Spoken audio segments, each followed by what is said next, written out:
పరిశుద్ధమైన ఆరాధనకు చేరువచ్చిన దేవుని బిడ్డలైన మీ అందరికీ యేసు ప్రభు నామములందరికీ వందనాలు. దేవుడు మిమ్మల్ని అందరినీ దీవించును గాక.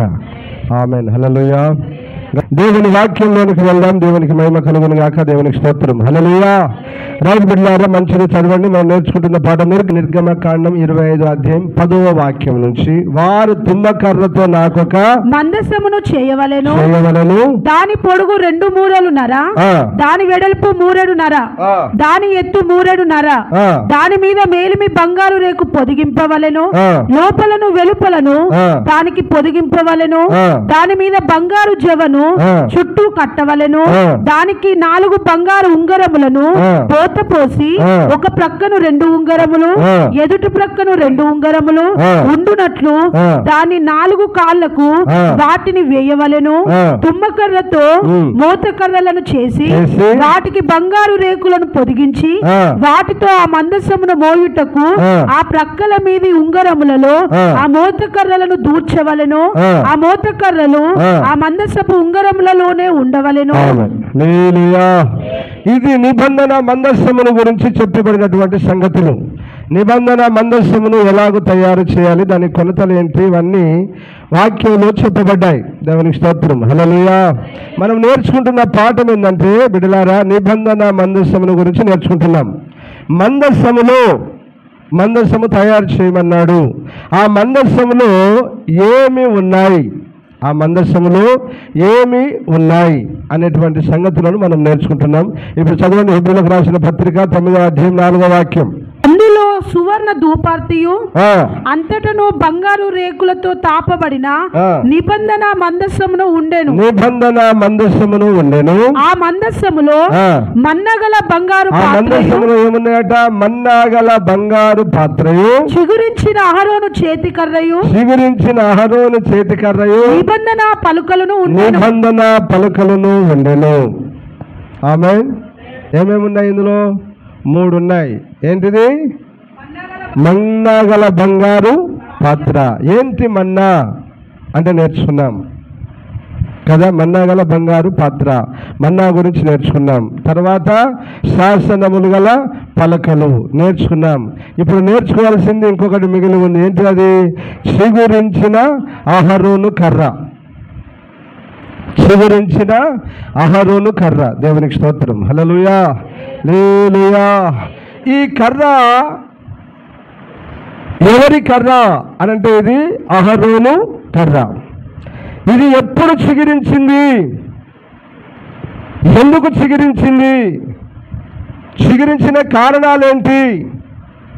అసలు ఎందుకు ఎండిపోయిన కర్ర చిగురించాల్సిన పరిస్థితి వచ్చింది? ఎందుకు దేవుడు తన మహిమను కనపరచాల్సి వచ్చింది అని మనము ఆలోచన చేస్తే బిడ్డలారా, సంఖ్యాకాండం 17వ అధ్యాయంలో ఈ సంగతులన్నీ రాయబడి ఉంటాయి. ఒక 3 అభిరాము దాతాను గుంపు అనేటువంటి వారు దైవజనుడైన మోషే అహరోనులకు వారు విరోధంగా లేస్తారు. వారు విరోధంగా లేచి పోగుపడి కొంతమంది కొన్ని వందల మంది విరోధంగా లేచినప్పుడు దేవుడు తానే దిగి వచ్చి ఆ ప్రజలతో మాట్లాడి, ఒరే బాబు, మీలో మీరు తగువులాడకండి, మీలో మీరు కొట్టుకోకండి, ఇదిగో నేను మీకు ఒక విషయాన్ని చెప్తాను, మీరందరూ జాగ్రత్తగా వినండి అని చెప్పి దేవుడు మాట్లాడి, మీరందరూ ఇశ్రాయేలీలు, మీరందరూ 12 గోత్రముల ప్రజలు, మీ గోత్రముల చొప్పున ఒక్కొక్కడి గోత్రము చొప్పున, అనగా పెద్దలున్నారు కదా, మీ పెద్దలు అనబడినటువంటి ప్రతి ఒక్కరు ఒక్కొక్క గోత్రములో నుండి ఒక్కొక్క కర్రను తీసుకొని రండి. ఆ కర్రను తీసుకొని వచ్చి దేవుని సన్నిధిలో ఆ కర్రను ఉంచండి. అప్పుడు ఈ కర్ర, ఎండిపోయిన ఈ కర్రలు ఉన్నాయో ఆ కర్రలు ఏదైతే చిగురించి పుష్పించి ఫలాలు ఫలిస్తుందో ఇప్పుడు వాళ్ళే యాజకత్వం చేయాలి, వారే ఈ ప్రజలు నడిపించాలని దేవుడు చెప్తాడు. ఆమేన్. హల్లెలూయా. అలాగున ప్రజలందరూ 12 గోత్రముల పెద్దల కర్రలన్నీ తీసుకొని వచ్చారండి. తీసుకొని వచ్చి ఏం చేశారంటే బిడ్డలారా, ఇది దేవుని సన్నిధిలో ఉంచారు. ఎక్కడ ఉంచారండి? దేవుని సన్నిధిలో ఉంచారు. ఇప్పుడు దేవుని సన్నిధిలో ఆ కర్రలన్నీ ఉంచినప్పుడు 17వ అధ్యాయం 8వ వాక్యంగా ఉన్నానా? మరునాడు మోషే సాక్ష్యపు గుడారములోనికి వెళ్లి చూడగా లేవి కుటుంబపుదైన అహరోను కర్ర చిగిర్చి ఉండెను. అది చిగిర్చి చూడండి, ఇక్కడ చూడండి, అందరు జాగ్రత్తగా ఆలోచించండి. ఇక్కడ 3 మాటలు ఉంటాయి. ఆ కర్ర చిగురించి పువ్వులు పూసి బాదము పళ్ళు గలదాయను. అందరూ ఆమె చెప్పండి గట్టిగా. హల్లెలూయా, హల్లెలూయా. ఇది ఏ కర్ర? పచ్చిదా? ఇది నాటబడిందా? ఇది నాటబడలేదు, నీళ్లు పోయబడలేదు, భూమిలో నాటబడలేదు, నీళ్లు పోయబడలేదు. ఇది ఎండిన చేతి కర్ర. ఈ చేతి కర్రతో మోసజేయుడైన మోషే అహరోనులు ఏం చేశారండి? చేతి కర్రతో ఏం చేశారు? ఇజ్రాయేల్ ప్రజల్ని విడిపించారు, నడిపించారు. ఐగుప్తులో 10 విధములైన అద్భుత కార్యాలు, ఆశ్చర్య కార్యాలు జరిగించారు. ఎర్ర సముద్రమును పాయలు చేశారు. దేవునికి మహిమ కలుగును గాక. ఆమేన్, హల్లెలూయా, హల్లెలూయా. ఇప్పుడు ఈ కర్రను తీసుకొని వెళ్ళి ఎక్కడ పెట్టారు? చెప్పండి, ఎక్కడ పెట్టారు నాన్న ఈ కర్రను? దేవుని సన్నిధిలో పెట్టారు, ప్రత్యక్షపు గుడారంలో పెట్టారు, మందసము ఎదుట పెట్టారు. ఇది మందసం ఎదుట పెడితే 12 కర్రల్లో ఏ కర్ర చిగురించింది? అహరోను కర్ర.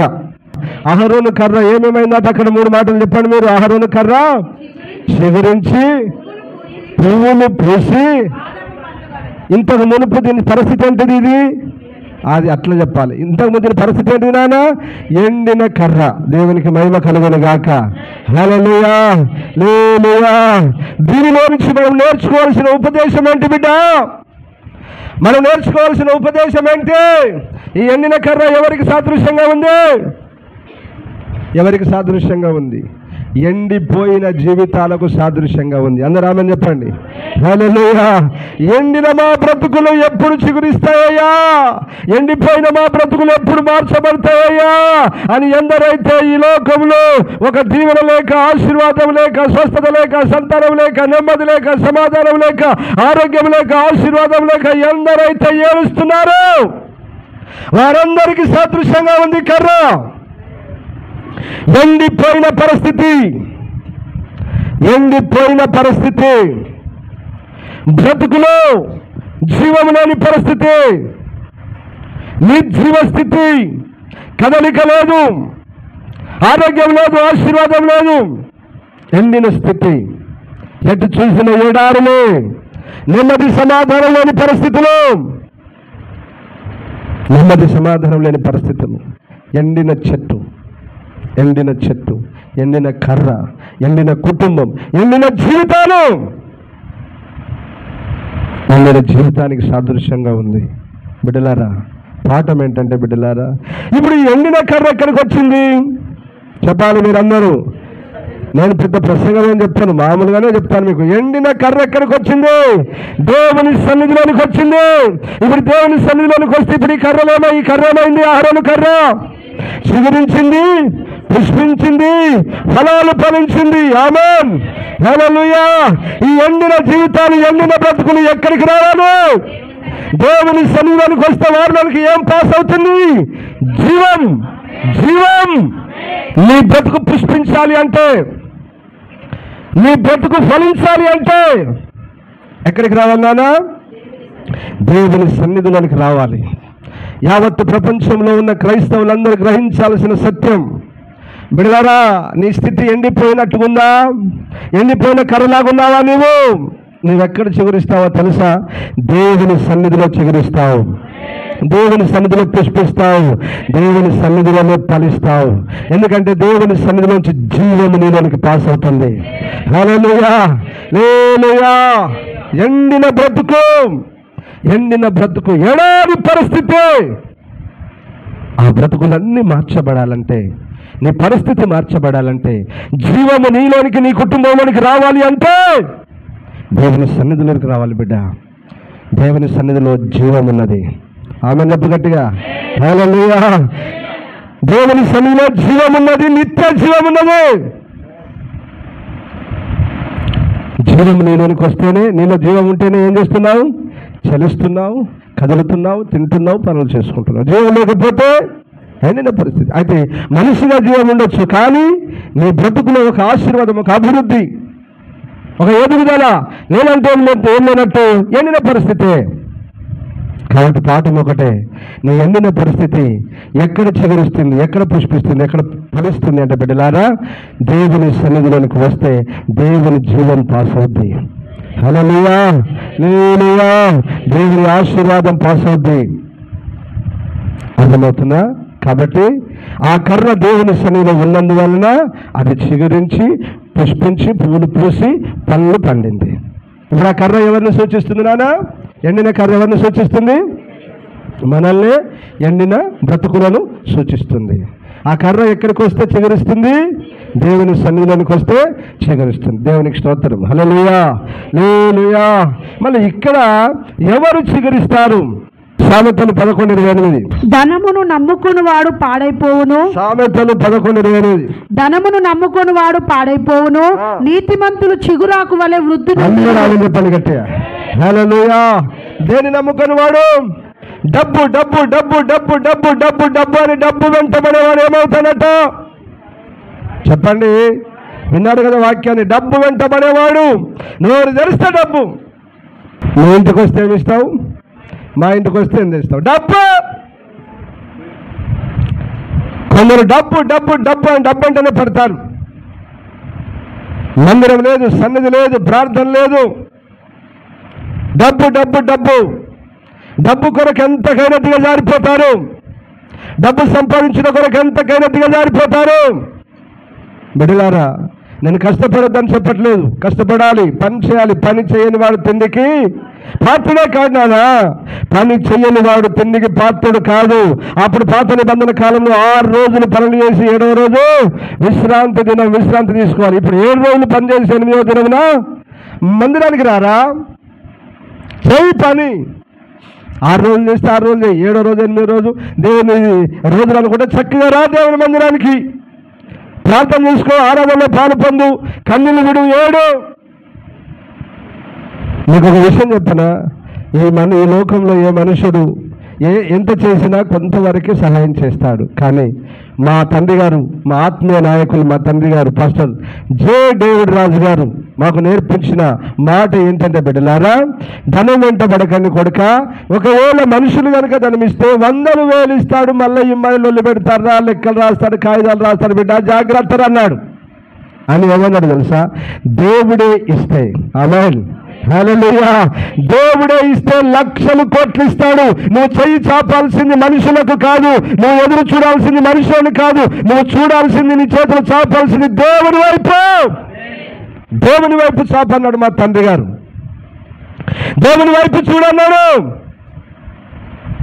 ఎందుకు వీళ్ళు వాళ్ళు ఇటు పరిగెడతాం? వద్దు వద్దు, అది వదిలేయాలి, అది వదిలేయాలి. ఆ పనికి మాలిన ఆలోచనలు వదిలేయాలి. బిడ్డలారా, దేవుని వైపు పని చేయండి. పని చేయొద్దని కాదు, కూర్చుంటే ఏది రాదు, తప్పు. అది ఎవడన్నా చెప్తే భ్రమాది. పని చేయి. నీ చేతుల కష్టార్జితాన్ని ఆశీర్వదిస్తానన్నాడా? ఇంత తిరిపంట అన్నాడా? ఏమన్నాడా మా కీర్తన 122లో? నీ చేతుల కష్టార్జితమును ఆశీర్వది. మరి కష్టమే చేయకుండా తిరిపంట ఎట్లా ఆశీర్వదిస్తారా? లేదు, నథింగ్, ఎక్కడి నుంచి రాదు. ఓకే, అందరూ ఆమె చెప్పండి గట్టిగా. సరే, ధనం వైపు పరిగెత్తద్దు బిడ్డ. ఇప్పుడు మనం ఎవరు చిగురాకు వల్ల వృద్ధి పొందుతారు? నీతిమంతులు. నీతిమంతులు ఎవరు? నీతిమంతులు. మళ్ళీ ఇదో పాఠం. ఎవరు నీతిమంతులు కదా? దేవుని యందు విశ్వాసం ఉంచిన వారు, ఆజ్ఞలను అనుసరించి జీవించేవారు, క్రీస్తు రక్తం చేత కడగబడిన వారు, దేవుని ఆత్మ చేత కడగబడిన వారు, క్రియల వలన నీతిమంతులు. నీతి క్రియలు, దొంగ క్రియలు, అబద్ధపు క్రియలు, మోసపు క్రియలు చేయవద్దు. మాట యథార్థంగా ఉండాలి. మాట ఎలా ఉండాలన్నా? యథార్థంగా ఉండాలి బిడ్డ, యథార్థంగా ఉండాలి. మాటలో తప్పిపోకూడదు, క్రియలో తప్పిపోకూడదు, పనులో తప్పిపోకూడదు. నీతిగా బ్రతకాలి. అబ్రహాం, ఇస్సాకు, యాకోబులు ఉన్నారు మన పితరులు. అబ్రహాం నీతిమంతుడు, ఇస్సాకు నీతిమంతుడు, యాకోబు నీతిమంతుడు. వారు ఎలాగ ఎదిగారు నానా? ఇప్పుడు అబ్రహాం వచ్చినప్పుడు ఎలాగొచ్చాడు? అబ్రహాము చెప్పాలి, ఎలాగొచ్చాడమ్మా? ఒంటరిగా రిక్త హస్తాలతో తన భార్యను వెంట పెట్టుకొని వచ్చాడు. తమ్ముని కొడుకుని వెంట పెట్టుకొని వచ్చాడు. ఏమి లేని పరిస్థితి. కానీ మళ్ళీ 12వ అధ్యాయంలో ఒంటరిగా వచ్చాడు. 13వ అధ్యాయంలో చూస్తే ఇలా ఉన్నాడు. అబ్రహాము వెండి బంగారమును కలిగి బహుధనవంతుడై ఉండెను. హల్లెలూయా. ఏడికెళ్ళి వచ్చింది సార్? ఏడికెళ్ళి వచ్చింది? అందరు నన్ను చూడండి. మన దేవుడు ఎవరో తెలుసా? రాజుల నడికట్లు విప్పుతాడు. చెప్పు గట్టిగా ఆమేనని. హల్లెలూయా. రాజుల నడికట్లు విప్పుతాడు. నీకు ఇవనికి అలాగ చేస్తాడు ఆయన. దేవునికి మహిమ కలుగును గాక. కాబట్టి ఆయన చూసేదేంటి నీలో? మరి నీలో ఏం చూస్తాడు? నీలో నీతిరా, అనీతి కాదు, అక్రమం కాదు, పాపం కాదు, నీతి చూస్తాడు నాన్న. నీతి మంతులే, గుర్తుపెట్టుకోండి బిడ్డ, రాసుకోండి మీ గుండెలో. నీతి మంతులు మాత్రమే చిగురాకు వలె వృద్ధి. దరిద్రులు ఎక్కడరా? పాపులు ఎక్కడరా? అక్రమంలో ఉండే బతికేవారు ఎక్కడరా? అబద్ధాలు మాట్లాడేవారు ఎక్కడ వృద్ధి నొందుతారా? ఎక్కడ వృద్ధి నొందుతారు వాళ్ళు? వృద్ధి నొందరు వాడు. భక్తిహీనుడు పాడైపోవును అని రాయబడింది. భక్తిహీనుడు ఏమవుతారట? పాడైపోవును అని రాయబడింది. వద్దునాన్న, మీరందరూ భక్తి పరులుగా బ్రతుకుదురు గాక. హల్లెలూయా. భక్తిహీనునికి తీర్పున్నది, భక్తిహీనునికి ఉగ్రత వస్తుంది, భక్తిహీనుడు పాడైపోతాడు. వాక్యం సెలవిస్తుందిరా. ఈ వాక్యమే నీకు నాకు ఆధారం. ఈ వాక్యం మీద ఆధారపడి బ్రతకాలి. ఈ వాక్యం తప్ప వేరొకటి ఏది లేదు మనకు. దేవునికి మహిమ కలుగును గాక. ఆమేన్. హల్లెలూయా. హల్లెలూయా. చెప్పండి. ఇప్పుడు నీతి మంతులు చిగురాకు వలె వృద్ధి నొందుదురు.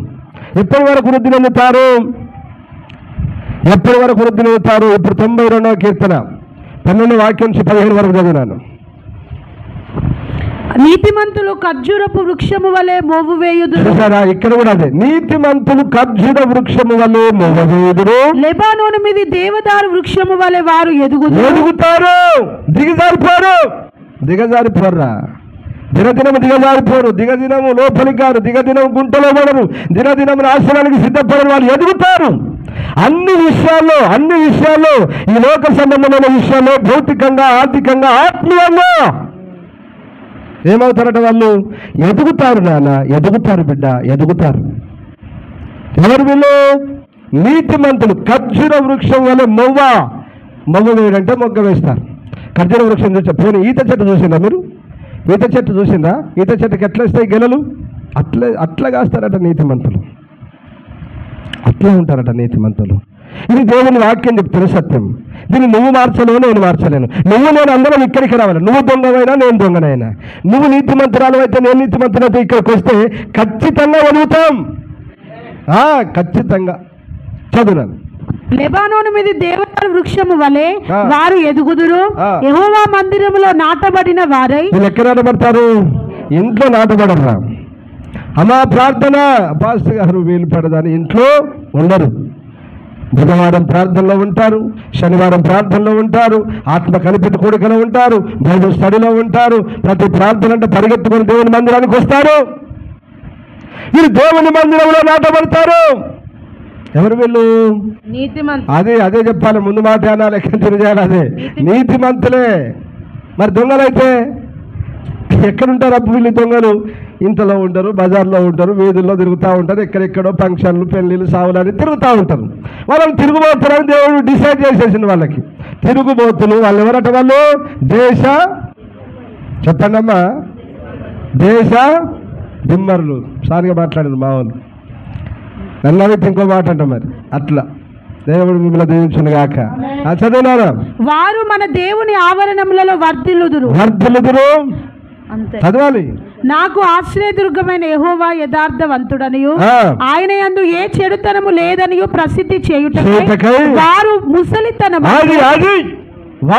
ముసలితనమందు ఇంకా చిగురు పెట్టుచుందురు. సారము కలిగి పచ్చగా చెప్పండి గట్టిగా.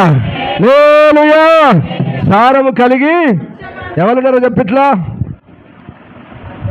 అబ్రా గట్టిగా చెప్పరా. మళ్ళీ మీకు కొత్తగా పాట మారా. ఎవరున్నారు? ఎప్పుడు పిల్లలు కన్నాడు? అంటే సారం అంటే బలమురా. సారం అంటే ఎప్పుడు నాన్న? బలం. 100 ఏళ్ళకు పిల్లలు 6 అన్నాడు అబ్రాం. ఇప్పటోడు చూడు. కొందరు కంటూనే ఉంటారు, వాళ్ళకి ఆపరేషన్ లేవు, కంటూనే ఉంటారు. వాళ్ళతో మనకి ఎందుకు కానీ. దేవునికి స్తోత్రం. హల్లెలూయా. ముసలితనమందు వారు చిగురు పెట్టుదురు. అంటే బిడ్డలారా గుర్తుపెట్టుకోండి, నన్ను చూడండి, వారు చచ్చే వరకు చిగురు పెడుతూనే ఉంటారు. హల్లెలూయా. ఎండిపోదు, ఇక వాడిపోదు, ఇక్కడికి బ్రేక్ అవ్వదు ఆశీర్వాదం. నువ్వు నీతిమంతుడివైతే, నువ్వు నీతిమంతురాలవైతే, నువ్వు ముసలిదానవై చచ్చిపోయేంత వరకు నీ ఆశీర్వాదం ఆగదు, అది అభివృద్ధి అవుతూనే ఉంటుంది. హల్లెలూయా. నీ పిల్లలకు దీవెనకరంగా ఉంటావు. నీ ఆస్తి పెరుగుతూనే ఉంటుంది, నీ ఆశీర్వాదం పెరుగుతూనే ఉంటుంది. నీలో నుంచి ఆశీర్వాదం ఎవరికి పాస్ అవుతుంది చెప్పురా? నీ పిల్లలకి ఒక చెట్టులో నుంచి జీవము దేనికి పాస్ అవుతుంది? కొమ్మలకు పాస్ కాదా? కొమ్మలంటే పిల్లలే కదా. నీ పిల్లలకు పాస్ అవ్వాలి కదా. దీవెన, ఆశీర్వాదం, జీవం కావాలి కదరా, కావాలి కదా. పిల్లలు మేము చెప్తున్నారయ్య గారు, పిల్లలు మేము చెప్పినారయ్య గారు. ఇప్పుడు నువ్వు దీవించబడ్డావు, మరి నీ జీవనం నీ పిల్లలకు వద్దా? నీ ఆశీర్వాదం నీ పిల్లలకు వద్దా? నువ్వు పొందుకో నిత్య జీవం నీ పిల్లలకు వద్దా? ఎవరు చెప్తారు ఈ మాట అంటే తెలివి తక్కువ వాళ్ళు చెప్తారు. పిల్లల నాశనాన్ని కోరుకునేవాడు చెప్తారు ఈ మాట. మా పిల్లలు మా మాట అనేవాడు ఎవడంటే ఆ పిల్లల నాశనాన్ని కోరుకునేవాడు, ఆ తల్లిదండ్రి ఎవడైనా. ఆ తల్లిదండ్రి ఎవరైనా సరే పిల్లల నాశనాన్ని చేతులారా వాళ్ళని నరకానికి పంపుతున్నవారే. నరకానికి పోతారా మీ పిల్లలు?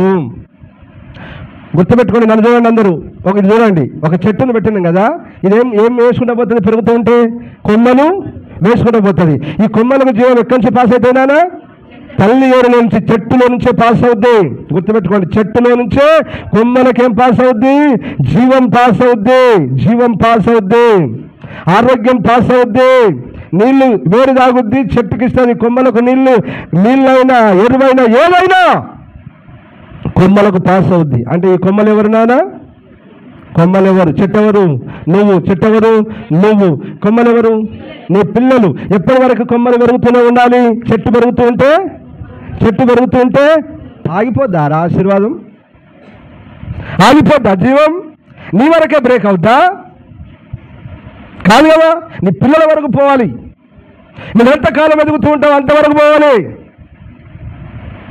దేవునికి మహిమ కలుగును గాక. హల్లెలూయా. ఎప్పటి వరకు అండి? కొన్ని సంవత్సరాలు దేవుడు మమ్మల్ని దీవించాడు, కానీ దేవుని హస్తము మాకు తోడుగా కురుసైపోయింది అయ్య గారు. దేవుని హస్తం ఏమైంది? కురసైపోయింది అయ్య గారు. ఆశీర్వదించట్లేదు. ఎందుకు ఆపేసిండు ఆయన? దీవెన లేదు, జీవం లేదు, ఆగిపోయింది. ఎందుకో ఆగిపోదు నాన్న. నువ్వు నీతిమంతుడవైతే, నువ్వు నీతిమంతురాలవైతే ఎప్పటి వరకు ఆశీర్వాదం? ఎప్పటి వరకు జీవం? ఎప్పటి వరకు చిగురిస్తావు? చచ్చే వరకు. సారము కలిగి నీవు, నీ పిల్లలు, నీ కుటుంబం ఎట్లుండాలి బిడ్డ? పచ్చగా నిగనిగలాడుతూ ఉండాలి. ఎండిపోయిన చెట్టులాగా, ఎండిపోయిన బ్రతుకులాగా నువ్వు ఉండొద్దు. నేను దేవుని వాక్యాన్ని బట్టి ఖచ్చితంగా చెప్తున్నాను. మీరు నీతిమంతురాళ్ళైతే ఖచ్చితంగా మీ కుటుంబం, మీ పిల్లలు పచ్చగా ఉంటుంది. మీరు దీవెనకరంగా, ఆశీర్వాదకరంగా ఉంటారు. ఎప్పుడు మాత్రమే కాదు, ముసలితనం నువ్వు చనిపోయేంత వరకు కూడా పచ్చగా ఉంటావు. చెప్పగట్టి ఆమెనని. హల్లెలూయా. రైట్. ఏం చేసిందట మొదటగా ఆ కర్ర? ఎండిన కర్ర చెప్పండి. మొదటగా ఏం చేసింది ఆ కర్ర? చిగురించింది.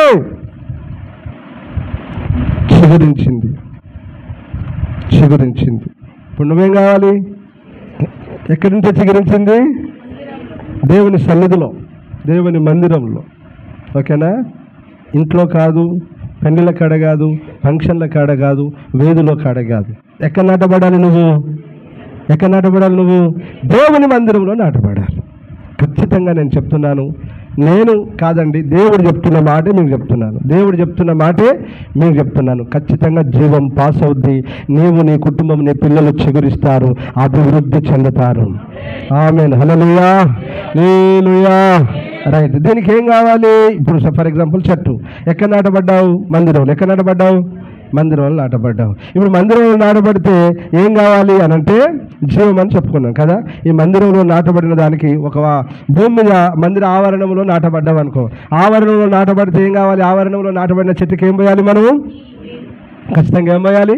నీళ్లు పోయాలి. ఒకసారి ఎహెజ్కేలు పుస్తకం తీయండి, 47వ అధ్యాయం మొదటి 2 వాక్యాల నుంచి చదువు. అతడు మందిరపు గుమ్మమునకు నన్ను తోడుకొని వచ్చెను. మందిరము తూర్పు ముఖముగా ఉండెను. నేను చూడగా మందిరపు గడప క్రింద నుండి నీళ్లు ఊపికి తూర్పుగా పారుచుండెను. ఆ నీళ్లు బలిపీఠమునకు దక్షిణముగా మందిరపు కుడి ప్రక్కను క్రింద నుండి పారుచుండెను.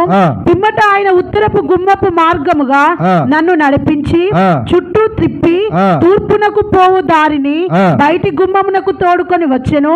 నేను చూడగా అచ్చట గుమ్మపు కుడి ప్రక్కను నీళ్లు ఊపికి పారుచుండెను. ఆ మనుష్యుడు కొలనూలు చేత పట్టుకొని తూర్పు మార్గమున బయలువెళ్ళి డైరెక్ట్ ఆ నీరు పారిన చోటల్లా అనే వాక్యం ఉంటుంది చూడు. పారు ఈ నది వచ్చు చోటనెల్లా జలచరణములన్నీ బ్రతుకును. ఈ నీళ్లు అక్కడికి వచ్చుట వలన ఆ నీరు మంచి నీళ్ళగును గనుక చేపలు బహు విస్తారములగును. ఈ నది ఎక్కడికి పారునో అక్కడ సమస్తమును బ్రతుకును. ఇంకా చదువు 7వ వాక్యం చదువు. నేను తిరిగి రాగా నది తీరమున ఇరుప్రక్కల చెట్లు ఆ మాట కొరకు ఇప్పుడు మనం ఏం చెప్పుకుంటున్నాం అంటే చెట్టు చిగురించి చెప్పుకుంటున్నాం కాబట్టి అదే వాక్యం దొరకబడి చదవాలి. ఇప్పుడు ఆ నది పారుతున్నదట. ఆ నది పారుతున్నప్పుడు ఏమైంది నాన్న? ఇరుపక్కల చెట్లు విస్తారముగా కనబడను. అప్పుడు ఆయన నాతో ఇట్లా నేను ఈ నీళ్లు ఉబికి తూర్పుగా నున్న ప్రదేశములకు పారి ఆరాబాలోనికి దిగి సముద్రంలో పడును. అప్పుడు సముద్రము నీళ్లు మంచి నీళ్లు అగును. వడిగా పారు ఈ నది వచ్చు చోట నెల్లా జలచరములన్నీ బ్రతుకును. ఈ నీళ్లు అక్కడికి వచ్చుట వలన ఆ నీరు మంచిదగును గనుక చేపలు బహు విస్తారముగా నుండును. ఈ నది ఎక్కడికి పారునో అక్కడ సమస్తమును బ్రతుకును. గట్టిగా హల్లెలూయా. ఇప్పుడు ఆ నది వచ్చుట వలన ఇరు ప్రక్కల చెట్లు ఏమవుతున్నాయి నాన్న? బ్రతుకుతున్నాయా లేదా? బ్రతుకుతున్నాయా లేదా? చిగురు పెడుతున్నాయా లేదా? ఇప్పుడు ఆ నది ఎక్కడికైతే ప్రవేశిస్తుందో అక్కడ ఏమవుతుంది? విస్తారమైన చేపలు వస్తాయి. అలాగనే సమస్తములు ఏమవుతుంది? బ్రతుకుతాయి. ఇప్పుడు చెప్పండి, ఆ నది ఏంటి? నీళ్ళేంటి? నది నీళ్ళేంటి? రెండు నీళ్ళు అంటే 2 అర్థాలు. ఒకటి వాక్యము, రెండవది పరిశుద్ధాత్మాభిషేకం. ఆమె చెప్పగట్టుగా హల్లెలూయా. పాఠం ఏంటంటే బిడ్డలారా, నువ్వు దేవుని మందిరంలో దేవుని ఆవరణంలో నాటబడ్డ మాత్రమే కాదు, నీలోనికి ఏం పాస్ కావాలి? నీ యొక్క కేవలం నీళ్లు రావాలి. దేవుని నీళ్లు రావాలి. దేవుని నీళ్ళ చేత నువ్వు తడపబడాలి. దేవుని నీళ్లను వారు గ్రహించాలి, తీసుకోవాలి, పొందుకోవాలి. ఏ చెట్టు అయితే అని అనుకుంటున్నావు ఆ చెట్టు నీటిని ఏం చేయాలి? గ్రహించాలి, తీసుకోవాలి, పొందుకోవాలి. అనగా దేవుని వాక్యాన్ని పొందుకోవాలి, దేవుని అభిషేకమును పొందుకోవాలి. ఆమేన్. హల్లెలూయా. వారు చిగురిస్తారు. దేవుని అభిషేకం కలిగి ఎవరు బ్రతుకుతారు? వారు చిగురిస్తారు. దేవునికి మహిమ కలుగును గాక. నీతిమంతులు, యథార్థవంతులు, దేవుని అందు భయం భక్తి కలిగిన వారు, ప్రార్థనా పరులు చిగురిస్తారు. కీర్తనల గ్రంథం 1వ కీర్తన. అతడు నీటి కాలువల ఓరను నాటబడినది. ఎక్కడ? పైనుంచి కాదు. యెహోవా ధర్మశాస్త్రమునందు ఆనందించుచు. 2వ వాక్యమును. అది ఎన్నో వాక్యం? 2వ వాక్యమును. రైట్. యెహోవా ధర్మశాస్త్రమునందు ఆనందించుచు దీవారాత్రము దానిని ధ్యానించువాడు ధన్యుడు. రెండోదిగా ఒకటి దేవుని మందిరములో దేవుని సన్నిధిలో ఉన్నబడిన వారు. రెండవదిగా దేవుని వాక్యమును అభిషేకము చేత నింపబడిన వారు, వాక్యమును పొందుకున్నవారు, వాక్యమును విన్నవారు, వాక్యమును గ్రహించిన వారు, వాక్య ప్రకారం బ్రతికిన వారు. వాళ్ళు చిగురిస్తారు. అర్థమవుతుందా నా మాటలు మీకు? అర్థమవుతుందా? నీతిమంతులు చిగురిస్తారని వాక్యంలో ఉంది. ఈ నీతిమంతులు ఏం చేయాలి అంటే వీళ్ళు ఎక్కడుండాలి? వీళ్ళు దేవుని మందిరంలో నాటబడాలి, ఆవరణంలో నాటబడాలి. రెండవది ఏం కావాలి? వీరు నీతిని గ్రహించాలి, అనగా వాక్యమును ఏం చేయాలి? విని గ్రహించాలి, వాక్య ప్రకారం బ్రతకాలి. అలాగనే అభిషేకమును పొందుకోవాలి, పరిశుద్ధాత్మ అభిషేకమును పొందుకోవాలి. వారే చిగురిస్తారు. రైట్, ఇప్పుడు మూడవ మాట చదువు. యెహోవా ధర్మశాస్త్రమునందు ఆనందించుచు దీవారాత్రము దానిని ధ్యానించువాడు ధన్యుడు. అతడు నీటి కాలువల యోరను నాటబడినదై ఆకువాడక తన కాలమందు ఫలమిచ్చు చెట్టు వలె ఉండును. అతడు చేయునదంతయు సఫలమగును. గట్టిగా, ఎవరు నానా? ఏ స్త్రీ, ఏ పురుషుడు యెహోవా ధర్మశాస్త్రమునందు, దేవుని వాక్యమునందు ఇట్లనే చెప్తారా పాస్టర్? అన్నోడు కాదు, మాకు గాయమైంది, మాకు నొప్పి అయింది, మా గుండెలో కత్తితో గుచ్చినట్టయింది అన్నోడు కాదు. అలాగ అన్నోడు కాదురా. ఆ వాక్యమునందు ఆనందించాలట. ఆ వాక్యాన్ని ఆనందంగా, సంతోషంగా హృదయంలోనికి చేర్చుకోవాలట. ఈ వాక్యము నా కొరకే, ఈ వాక్యం నన్ను బలపరచుట కొరకే, ఈ వాక్యం నా జీవితాన్ని మార్చుట కొరకే, ఈ వాక్యం నన్ను సరిచేయుట కొరకే, ఈ వాక్యం నన్ను దిద్దుట కొరకే. మాస్టర్ గారు సూపర్ వచ్చిందండి అన్నాలి. అన్నవాడు ఏ వాక్యం చెప్తే? రే పాపి, బతుకును మార్చుకోరా అని వాక్యం చెప్తే, ఒరే దొంగ, ఒరే మోసగా, నీ బతుకును మార్చుకోరా అని చెప్తే, అంతేనా కదా? దీనికన్నారా? అబ్బో నన్నే అన్నాడు, నీకు కాకపోతే ఎవరికి చెప్తారా? మరి గోడలకు చెప్తారా? లైట్లకు చెప్తారా? రేకులకు చెప్తారా? నీకే బ్రతుకు మార్చుకో బిడ్డ, బ్రతుకు మార్చుకో. అరే ఆయన కాడి అది చెప్పండి, వెంటనే అనాలి. ఆయన కాడి, ఆయన ఆజ్ఞ సులువైందిరా, తేలికగా ఉన్నది, అది భారం లేదు. అది భారం ఏమి కాదు నాన్న, అది భారమేం కాదు నీకు, పెద్ద బరువే కాదు నీకు. హృదయపూర్వకంగా వాక్యమును విని గ్రహించి హృదయంలో చేర్చుకొని కొద్ది కొద్దిగా నీ బ్రతుకును మార్చుకున్నటకు నేను తీర్మానించుకుంటే నీకు అది పెద్ద బరువే కాదు. ఇప్పుడు ఆ వాక్యం విని గ్రహించి నీ హృదయంలో చేర్చుకొని నువ్వు మార్చుకోవడం ప్రారంభించావే, అప్పుడు దేవుడు పరమందుల దేవుడు నిన్ను చూస్తాడు. హల్లెలూయా, హల్లెలూయా. నీలోనికి, నీ కుటుంబంలోనికి జీవం తోసేస్తాడు, జీవాన్ని ఇస్తాడు. చిగురు పెడుతూ ఉంటావు. దేవుని సన్నిధిలో నాటబడిన వారు, దేవుని సన్నిధిలో ఉన్నవారు, అనగా నీరును వాక్యమును అభిషేకమును పొందిన వారు, వాక్యమును గ్రహించిన వారు, వాక్యానుసారంగా జీవించిన వారు, అలాగనే ఆజ్ఞానుసారంగా, దేవుని ధర్మశాస్త్రం అంటే ఆజ్ఞానుసారంగా బ్రతికిన వారు అన్న రామన్న పండుగ గట్టిగా చదివినాను. అతడు నీతి కాలువన యోరను నాటబడినదై ఆకువాడకనగా పచ్చగా ఉంటాడు. ఆకువాడక తన కాలమందు ఫలమిచ్చు చెట్టు వలె నుండును. అతడు చేయునదంతయు సఫలమగును. అతడు చేస్తే సఫలమవుతుంది. దొంగలు మోసగాలు చేస్తే సఫలం కాదు. పాపం చేస్తూ, తాగుతూ, తిరుగుతూ, విచ్చలవిడిగా తిరిగేవాడు చేస్తే సఫలం కాదు. ఏ పనైనా అది విఫలమవుతుంది, వాడు ఫెయిల్ అవుతాడు.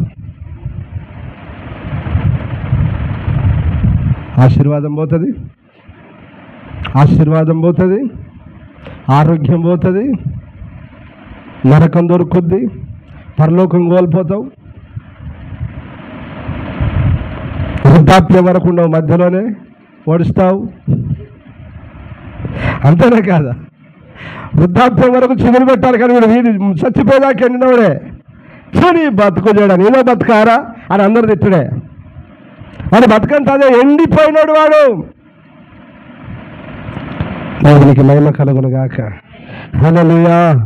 నువ్వు చిగురించాలంటే గుర్తుపెట్టుకో బిడ్డ, నువ్వెక్కడ చిగురించలేవు, ఎక్కడా చిగురించలేవు.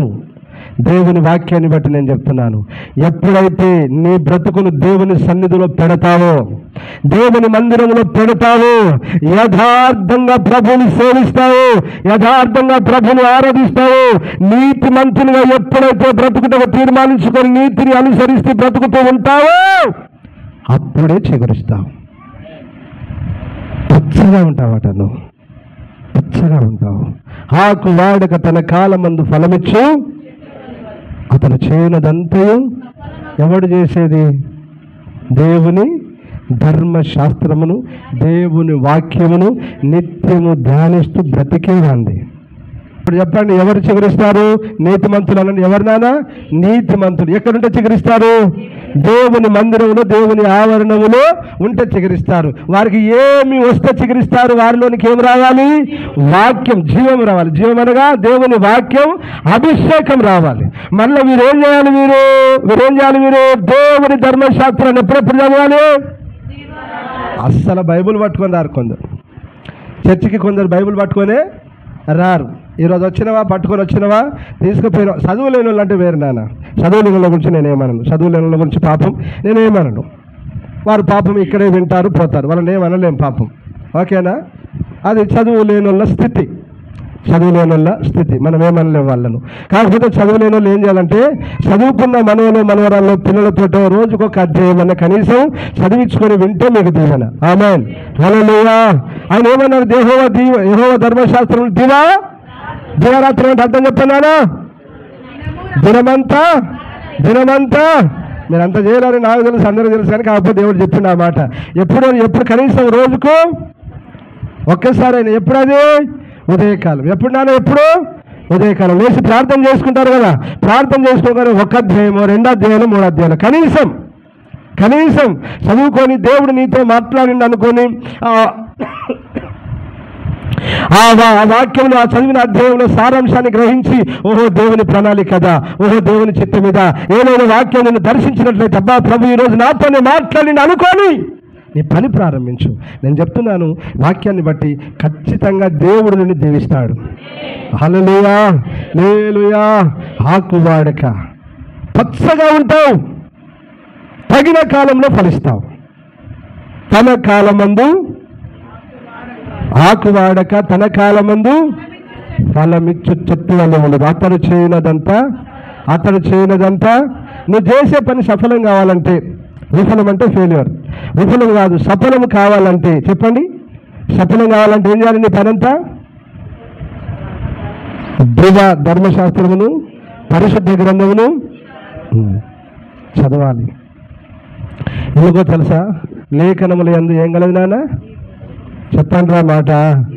లేఖనముల యందు నిత్య జీవము కలదు, లేఖనముల యందు ఆశీర్వాదము కలదు, లేఖనముల యందు రక్షణ కలదు, లేఖనముల యందు స్వస్థత కలదు, లేఖనముల యందు విడుదల కలదు. చెప్తలేరు ఆమేనని? నిన్ను స్వస్థపరిచి యెహోవాను నేను అన్నాడు ప్రభు. ఇప్పుడు ఏం దొరికింది నీకు? అంతే. దానికి పైన ఆజ్ఞ చెప్తుండే అది పాటించమన్నాడు. బస్. లేఖనంలో అందే అన్నీ కలవు నాన్న. దేవునికి స్తోత్రం, హల్లెలూయా. ఆశీర్వాదం, స్వస్థత, సంతానం, నిరీక్షణ, కృప అన్ని వాక్యంలోనే కలవు. కాబట్టి పితరుల చరిత్రను చదువుతూ వాక్యాన్ని ధ్యానిస్తూ బ్రతికినట్లయితే నిశ్చయముగా మనం దీవింపబడతాం. ఆమేన్, హల్లెలూయా, హల్లెలూయా. కాబట్టి నిబంధన మందసంలో ఏముంది నాన్న? చిగురించిన అహరోను కర్ర. అది ఎక్కడంటే చిగురించింది? దేవుని సన్నిధిలో ఉంటే చిగురించింది. ఏమొచ్చింది దానిలోనికి? జీవం. ఏంటా జీవము? వాక్యము, పరిశుద్ధాత్మ, అభిషేకం. అలాగనే అతడు ఏం చేస్తే అతడు చిగురిస్తాడు, ఏం చేస్తే అతడు పుష్పిస్తాడు, ఏం చేస్తే ఫలిస్తాడు అని అంటే దేవుని వాక్యమును నిత్యము ధ్యానిస్తే. హల్లెలూయా, హల్లెలూయా. యెహెజ్కేలు 36:8-9 చదివినరా? చదువునా? యెహెజ్కేలు 36:8-9 ఇది దానికి సంబంధించిన మాటే. ఇజ్రాయేలు పర్వతములారా, ఇక కొంతకాలమునకు ఇజ్రాయేలులకు నా జనులు వచ్చెదరు. ఈ ఇజ్రాయేలు జనులు వచ్చెదరు. మీరు చిగురు పెట్టి ఏం చేస్తారట? చిగురు పెట్టి వారి కొరకు మీ ఫలములు ఫలించుదురు. నేను మీ పక్షముననున్నాను. అది నేను మీ పక్షముననున్నాను. నేను మీ తట్టు తిరుగగా మీరు దున్నబడి విత్తబడుదురు. మీ మీద మానవ జాతిని అనగా. ఇప్పుడు నన్ను చూడండి, అందరు నన్ను చూడండి. ఆయన చదువుతుంది వాక్యము. ఇప్పుడు 9వ వాక్యం ముందు చదువు, 8వ వాక్యం తర్వాత చదువు. నేను మీ పక్షముననున్నాను. గ్రహించండి బిడ్డలారా, వాక్యాన్ని కొంచెం ఇటాట అప్పుడప్పుడు అర్థం చేసుకోవాలి మీరంతా, ఓకేనా? నేను మీ పక్షముననున్నాను గనుక నేను మీ తట్టు తిరుగగా, నేను మీ పక్షమున ఉండి మీ తట్టు తిరగగా మీరు దున్నబడి విత్తబడతారు. ఇజ్రాయేలు పర్వతములారా, కొంతకాలమునకు ఇంకొంతకాలానికి ఇజ్రాయేలీలకు నా జనులు వచ్చెదరు. ఎక్కడ పోయిన వీళ్ళు మరి? ఏ యాత్రకు పోయినరు? అదిరా, ఏ యాత్రకు పోయిన బిడ్డ వీళ్ళంతా? ఏ టూర్కు పోయినరు? సార్లు వెళ్ళిపోయినమ్మా. బరువు తక్కువ వ్యవహారం బిడ్డ. పాఠం నేర్పిస్తున్నాడు ప్రభు మనకి. ఇందులోకి వెళ్ళి పాఠాలు నేర్పిస్తున్నాడు మనకు. చెల్లా చెదురైపోయినరు. ఏంటి కారణం? వారి చెదిరిపోనికి కారణం ఏంటిది? విగ్రహారాధన, వ్యభిచారం, దొంగతనం, మోసం, తాగుడు, తిరుగుడు, పనికి మారిన నీచమైన హేయమైన కార్యాలు. అందుకు ప్రభు ఏం చేశాడు? చెదరగొట్టాడు. అయ్యో నా ప్రజలు కదా, నేను కన్న బిడ్డలు కదా, అబ్బా ఎట్లా తప్పు చేసినా కూడా తల్లి ఏం చేయాలి? తప్పు చేసిన తల్లి ఏం చేయాలి? క్షమించాలి కదా, దాచుకోవాలి కదా, లోపల పెట్టుకోవాలి, తలిపేసి నా కొడుకు రాలేదయ్యా అని చెప్పాలి కదా. నా అమ్మా నీ కొడుకు ఎవరు చెప్పిండు? నా కొడుకు అసలు కానే కాదు, నా బిడ్డ అసలుది కానే కాదు, నా బిడ్డ ఏందనుకుంటాను చాలా మంచిది, నా కొడుకు చాలా మంచోడు అంటారు కొందరు పనికి మాలినోళ్ళు, దొంగలు. ఇది లంగా, అది లంగా. బట్టవాది ఒక్కరిని కాదు ఇద్దరు ముగ్గురిని మెయింటైన్ చేస్తుంది లంగా. వాడు దొంగ, ఒకరిని కాదు వాడు ఇద్దరు ముగ్గురిని మెయింటైన్ చేస్తాడు, వాడు దొంగ. నా కొడుకు నీతిమంతుడండి, నా కొడుకు చర్చికి వెళ్తాడండి, నా కొడుకు గుడికి వెళ్తాడండి, అట్లాంటి చెయ్యనే చేయడు మావాడు. అరే పనికి మాలి ఎదవా, చూసుకోరా నీ పిల్లల్ని, చూసుకోరా. అంతేనా? మన పిల్లల్ని చూసుకోవాలి నాన్న, మనమే చూసుకోవాలి బిడ్డ. ఎక్కడ తిరుగుతున్నారో చూసుకోవాలి, ఎవరితో మాట్లాడుతున్నారో చూసుకోవాలి, ఫోన్ ఎప్పుడు చాటింగ్ చేస్తున్నారో చూసుకోవాలి. ఫోన్ వస్తే ధైర్యంగా మన ముందు మాట్లాడుతుందా, పక్కకు లేచిపోతుందా అని చూసుకోవాలి. రాగానే పక్కకు లేచిపోయిందంటే అర్థమైంది అది దొంగ ఫోన్ కాలు, అది దొంగ ఫోన్ కాలు, అది దొంగది, వాడు దొంగ. వీడియో ఎవరు పెట్టుకోండి, నా కొడుకు అరే ఏంద్రా లౌడ్ స్పీకర్ పెట్టరా అనాలి. అర్థమవుతుందా? బిడ్డ లౌడ్ స్పీకర్ పెట్టేది. ఇప్పుడు ఎప్పుడు అనాలి? ఎప్పుడో చూసి నమ్మించి టక్కున అనాలి. అది తల్లిదండ్రులు తెలివంటే టక్కున. మీకు ఒక విషయం చెప్తున్నా, ఈ సమయంలో చెప్తున్నాను. నా బిడ్డల ఫోన్లో నేను ఇప్పటికి చెక్ చేస్తాను. అడుగు నా బిడ్డలు, నా బిడ్డ ఫోన్ ఇప్పటికి చెక్ చేస్తాను నేను. వాడే తల్లిదండ్రి అంటే, వాడే తండ్రి, వాడే తల్లి, అదే తల్లి పనికి మళ్ళీ అదే తల్లి, ఆమె తల్లి. బజారుకు వదిలేసి బైరాగ్గా తిరుగుమన్నది అది తల్లి కాదు, వాడు తండ్రి కాదు. అర్థమవుతుందా? జాగ్రత్త బిడ్డ, నీ పిల్లల్ని నువ్వే పెంచుకోవాలి, నీ పిల్లల్ని నువ్వే కాపాడుకోవాలి. నువ్వు కాపాడుకోకపోతే ఎవడు కాపాడలేడు. నీకు చెడ్డ పేరు తెచ్చి పెడతారు నీ తల్లిని, నీ పిల్లలు. నా జనులు 2 నేరములు చేశారు. అయ్యో నేనేం తక్కువ చేశాను వాళ్ళకి, నేనేం పాపం చేశాను వాళ్ళకి? తెచ్చానే వల్లిని, గుట్టలు తవ్వానే, శ్రేష్టమైన భూమిలో నాటానే, ద్రాక్ష తట్టు తలిపించానే. ఇక బండుద్దు అగబండుద్దు నీరు పోసాను, ఎరువేసాను, ఏం తక్కువ చేయలేదు. మంచి ఫలాలు ఫలిస్తుంది నా బిడ్డ, నా కొడుకు అని చూస్తే ఏ ఫలాలు ఫలించిందట? ఏ ద్రాక్షలు? కారణమేంది కొడుక? కారణమేంది బిడ్డ? అలాగనే మీ పిల్లలారా, మిమ్మల్ని కన్నా మీ తల్లి తండ్రి ఇదే ఎదురు చూస్తారు మంచి ఫలాల కొరకు. కానీ మీరు కారు ద్రాక్షలు కాయద్దు. ఏంటి కారు ద్రాక్ష అంటే అర్థమవుతుంది? చేదు, చెడ్డది, చెడింది, చెడిపోయినాడు. అయ్యా కారణం ఏంటని అడుగుతున్నాడు ప్రభు. ఏం తక్కువ చేశాను నీకు? ఏం తక్కువ చేశాను నీకు? ఏం తక్కువ చేయలేదే? అసలు మీకు ఒక విషయం తెలుసా? గుట్ట మీద మట్టి ఎట్లుంటుందో తెలుసా మీకు? గుట్ట మీద మట్టి గురించి ఎప్పుడన్నా విన్నారా బిడ్డ? అరే మనోళ్ళంతా వెనకటి కాలంలో తెచ్చి అలుకునేది కదరా. గుట్ట మీద మట్టి ఎట్లుంటుంది చెప్పండి? మెత్తగా ఉంటుంది రా. అంటే అర్థమైందో తెలుసా? మెత్తటి భూమి, మెత్తటి మట్టి, సారము కలిగిన మట్టి అది. అలా నాటావా ఫెయిల్ అయ్యేది లేదు. ఇక శ్రేష్టమైన ఫలాలే రావాలి. కారు ద్రాక్షలు కాసింది. దేవునికి స్తోత్రం. హల్లెలూయా, హల్లెలూయా. ఈ సార్లు ఎక్కడ పోయారు? సరే చెప్పుకుంటే చాలా సమయం అవుతుంది కానీ ఈ సార్లు ఎక్కడ పోయారు? ఏ టూర్ పోయారంటే టూర్ పోలేదు, వీళ్ళంతా చదివిపోయారు. కానీ దేవుడు చూడండి, ఎంత ప్రేమ గల దేవుడు, ఎంత కృప గల దేవుడు, ఎంత కనికరం గల దేవుడు. ఆయన ప్రేమను ఇక్కడ వెల్లడి చేస్తున్నాడు. ఆమేన్, హల్లెలూయా. ఏ పర్వతములారా, ఇంకొద్ది దినాలకు నా బిడ్డలు వస్తారు. ఇక కొంతకాలమునకు ఇశ్రాయేలీయులకు నా జనులు వచ్చేదరు. మీరు చిగురు పెట్టి వారి కొరకు మీ ఫలములు ఫలించుదురు. అప్పుడు ఏమవుతారు? మీరు చిగురు పెట్టి ఎవరొస్తే చెప్పండి బిడ్డ. ఇజ్రాయేల్ ఎక్కడికి వస్తే? పర్వతములతో చెప్తున్నాడు. పర్వతములు దేనికి సూచన తెలుసా బైబిల్? అక్కడ అధిపతులకు, అధికారులకు, నాయకులకు సూచన. అర్థమైందా? ఇజ్రాయేలు అధిపతులారా. పోనీ సరే, ఇది కాదు, లిటరికల్గానే చెప్పుకుందాం. అది ఆ వాక్యపూర్వకంగానే, భౌతికంగానే చెప్పుకుందాం.